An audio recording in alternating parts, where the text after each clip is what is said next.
So hello and welcome to the Scottish Sun's general election update. It's results day. We've almost got every single seat counted in the country, and there's absolutely tons to go through, so we'll get underway. Just a reminder, we've got a 10-minute rule, so we'll keep this short and snappy. I've got a timer here. My name's Conor Matchett. I'm so tired that I've completely forgotten to introduce myself. But my name's Conor Matchett. I'm the political editor of the paper, and here with me is Chris Musson, associate editor, brackets, politics, who got more sleep than I did, so hopefully should make more sense. But we're going to get underway. We'll get the 10 minutes going. Chris, take us through what we know at 20 past 11 this morning. Well, we've got all but one Scottish seat declared, and that's the Inverness seat, which will be declared tomorrow now because they basically messed up the counting. Stuffed it. They've called it a statistical error, which means they ballsed it up. And the number of votes they thought there were, when they've counted them up, they're not there. So I don't know what's happened. Somebody's nicked some votes or something. But we hear that one's going to the Lib Dems. They're very confident about that. So essentially, we've got the picture in Scotland is, I shouldn't need a piece of paper for this. Off the top of your head, gone. 37 seats for Labour, 9 seats for the SNP, 6 seats for the Lib Dems if you include Inverness, and 5 for the Scottish Tories. Spot on. So at UK level, obviously, it's just this massive Labour landslide, though I think statistically it is not quite as big as Blair's in 97, I think. It's certainly hefty, and I think it's one of the biggest losses of seats by any Prime Minister in history. Rishi Sunak's been comprehensively beaten, and Labour have kind of won historically, but not necessarily as big as some of the predictions beforehand. Rishi's just quit. He has. So he's off. He just walks sorrowfully down Downing Street. Yeah, and we're a few minutes away from Sir Keir Starmer becoming Prime Minister as well. Indeed, yeah. But let's focus on Scotland to start with. This is a massive win for Scottish Labour. I mean, you and I were watching last night when the exit poll dropped, and Sir John Curtis predicted 10 seats for the SNP. Yeah. I think it's fair to say that everyone we spoke to, SNP, Labour, Tory, were like, that number's not right. That's going to be better for the Nats than we made out. But it's turned out it's actually worse. Yeah. No, I know. We didn't believe the 10 seats for the SNP when it came through last night. And John Curtis, who's the guy overseeing the exit poll, the prof, he didn't even believe it. He was very, very cagey on telly, sort of saying it might go up if we've just underestimated the SNP vote share or overestimated Labour. But it's turned out to be pretty much spot on. And at a UK level, it's pretty much spot on, which is remarkable because this is they've surveyed 16 or 18, I can't remember, 16 or 18 polling stations in Scotland was all that was surveyed for these exit polls, yet they've managed to get it spot on. It's incredible. Yeah, and I mean, let's have a moment to say that this is a humongous reversal of fortunes for Scottish Labour. I mean, this is, we've heard from Elsa Henderson, an electoral expert last night, basically saying on the BBC that this is 2015 levels of swing from the SNP to Labour, a reversal of that massive landslide post Indy Ref 1, which, you know, saw the Labour Party reduced to just the one seat across Scotland. I mean, it's a complete reversal of fortunes. It's a phenomenal day for Anas Sarwar. It is incredible for them. It's quite staggering how they've turned it around in the past year, and they've this mood for change, which is translated, although on a kind of fairly low turnout, it's translated a ballot box, and the SNP in Scotland, if we're focusing on Scotland here, have been absolutely hammered. There's no two ways about it. They obviously ran Labour close in some seats, but the size of the swing was absolutely enormous, and the electorate has swung behind Labour. Though, it is important to say that the level of votes that Labour actually got, it's 36% in Scotland, I think, which is actually slightly higher than the 34% UK level. I mean, that's obviously not as high as the SNP had in 2015, nothing like it. They had like 50%, 49.9%, I think it was in 2015. So it's not on those levels, but the swing is, of the same magnitude. And the recriminations have already started with the SNP. I mean, just a quick list of some of the big beasts who we've lost. You know, the biggest name of the night to go was Joanna Cherry in Edinburgh South West, which, if you go back in time and read our Battleground spread, you can see how much of a shock that is.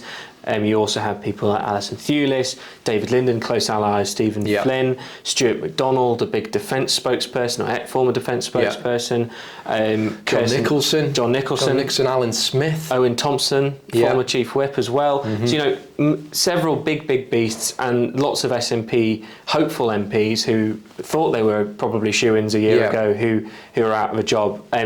But we heard overnight there was a phenomenal bit of TV when Joanna Cherry and Nicola Sturgeon were side by side going at it on ITV. But there's quite a few people in the SNP who think this should be Operation Blame Nick. Yeah, absolutely. Obviously, some of our viewers and readers may have seen Nicola Sturgeon on TV at 10 o'clock last night on ITV, just after the exit poll came out, and I was actually shocked at how she conducted herself in that first few minutes. She essentially took no time. Within about 30 seconds, she had twisted the knife into John Swinney and talked about the election the SNP's election campaign and begging questions. Like, the guy who stood loyally by Sturgeon for so many years and has only stepped into this job because her anointed successor was a disaster in Humza Yousaf. And she's there on TV, and she literally could not wait to say, the election campaign wasn't up to scratch, didn't have a USP, as she put it. Questions will be asked. I genuinely couldn't believe what I was hearing. Not enough about independence as well, wasn't it, last night? Yeah, she went on to say that too. Now, I'm not quite sure where she gets that from, what the logic is behind that, but the feeling that I got from her was one of these, leaders who's just left the job, and she's not impressed with how her successors are doing.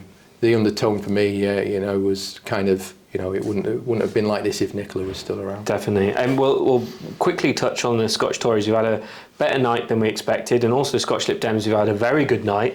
6 was at the top end of their kind of hopeful list, assuming they win Inverness.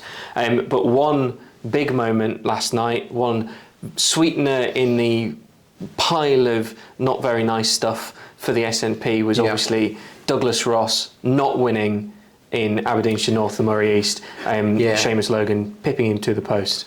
Yeah, absolutely. Now, Douglas appears to have been a victim of two things here. He's been a victim of the reform vote, which is incredible. It's 7% in Scotland. I'm not sure how much it was actually in his seat there, but he's lost it due to reform and due to the David Duguid issue, and the two of them appear to be linked, because there's a lot of noise going on with David Duguid, the candidate who Douglas Ross, didn't knife honest to stand for that seat. There was a lot of people, kind of reformy types, egging on David to actually stand for reform and this, that and the other. So those sentiments are kind of intertwined, the Douglas shafting David and the reform thing. But in the end, it wasn't enough. He was, 1,500 votes shy, I think, something like that. Yeah, it was very tight. So he goes, but of course he's still at Holyrood.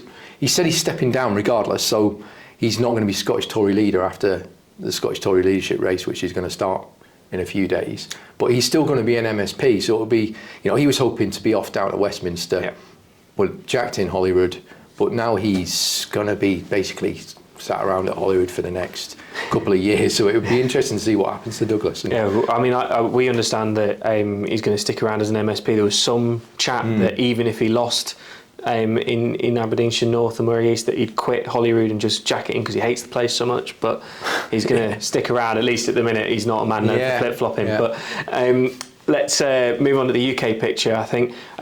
Just quickly reading the results as they were: Labour on 412 seats, Conservatives 121, Lib Dems 71, SNP 9, Sinn Féin 7, 6 independent candidates, which includes Jeremy Corbyn and at least, I think, 4 pro-Gaza candidates, knocking that Labour vote down. Galloway just missed out. DUP on 5, Reform on 4, including both Nigel Farage and Richard Tice and Lee Anderson, and the Greens also winning 4, including both of their co-leaders and also in their kind of Brighton Pavilion stronghold as well.